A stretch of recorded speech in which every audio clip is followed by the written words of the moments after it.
ಎಲ್ರಿಗೂ ನಮಸ್ಕಾರ. Welcome back to Ranji's cooker YouTube channel. ಇವತ್ತು ನಾನು ಇಡ್ಲಿ ಜೊತೆ ಒಂದು ಒಳ್ಳೆ ರುಚಿಯಾಗಿರೋ ಸಾಂಬಾರನ್ನ ಯಾವ ರೀತಿ ಮಾಡೋದು ಅಂತ ತೋರಿಸ್ಕೊಡ್ತಾ ಇದ್ದೀನಿ. ಈ ಸಾಂಬಾರನ್ನ ನೀವು ತುಂಬ ಸಿಂಪಲ್ಲಾಗಿ ಹಾಗೆ ತುಂಬಾ ಬೇಗನೆ ಮಾಡ್ಕೊಬೋದು.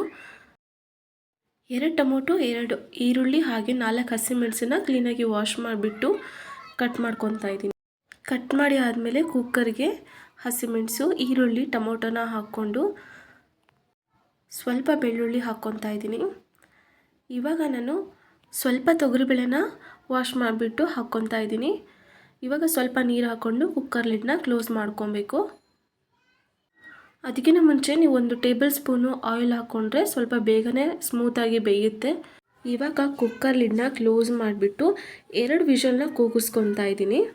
ಇವಾಗ ನೋಡಿ, ನಾನು ಕುಕ್ಕರ್ ಲಿಡ್ನ ಓಪನ್ ಮಾಡಿ ತೋರಿಸ್ತಾ ಇದ್ದೀನಿ.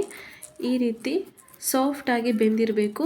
ಇವಾಗ ನಾನೊಂದು ಸ್ಮ್ಯಾಶರ್ ಸಹಾಯದಿಂದ ಎಲ್ಲದನ್ನು ಸ್ಮ್ಯಾಶ್ ಮಾಡ್ಕೊತಾ ಇದ್ದೀನಿ. ಇವಾಗ ನಾನು ಒಂದು ಚಿಕ್ಕ ಪಾತ್ರೆಗೆ ಆಯಿಲ್ನ ಹಾಕ್ಕೊಂಡು ಸಾಸಿವೆ ಹಾಗೆ ಜಜ್ಜಿರೋವಂಥ ಬೆಳ್ಳುಳ್ಳಿ, 2 ಒಣಮೆಣಸಿಕಾಯಿನ ಚಿಕ್ಕದಾಗಿ ಕಟ್ ಮಾಡಿಬಿಟ್ಟು ಹಾಕ್ಕೊತಾ ಇದ್ದೀನಿ. ಒಗ್ಗರಣೆಗೆ ಕರಿಬೇವು ಸೊಪ್ಪನ್ನ ಹಾಕ್ಕೊತಾ ಇದ್ದೀನಿ.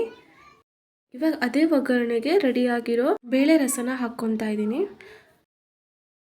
ನಿಮ್ಗೇನಾದರೂ ಸಾಂಬಾರು ಗಟ್ಟಿ ಬೇಕು ಅಂದರೆ ನೀರೇನೋ ಹಾಕ್ಕೊಳ್ಳೋಕೆ ಹೋಗ್ಬೇಡಿ. ತೆಳುವಾಗಿ ಏನಾದರೂ ಬೇಕು ಅಂದರೆ ಸ್ವಲ್ಪ ಎಕ್ಸ್ಟ್ರಾ ನೀರನ್ನ ಹಾಕ್ಕೊಂಡು ಇವಾಗ ರುಚಿಗೆ ತಕ್ಕಷ್ಟು ಉಪ್ಪು ಹಾಗೆ 1 ಟೇಬಲ್ ಸ್ಪೂನ್ ಆಗೋಷ್ಟು ಸಾಂಬಾರು ಪುಡಿನ ಹಾಕ್ಕೊತಾ ಇದ್ದೀನಿ. ನೀವು ಮನೇಲಿ ಮಾಡಿದ್ದಾದರೂ ಹಾಕ್ಕೊಬೋದು, ಇಲ್ಲ ಅಂಗಡಿಯಿಂದ ತಂದಿದ್ದಾದರೂ ಹಾಕ್ಬೋದು.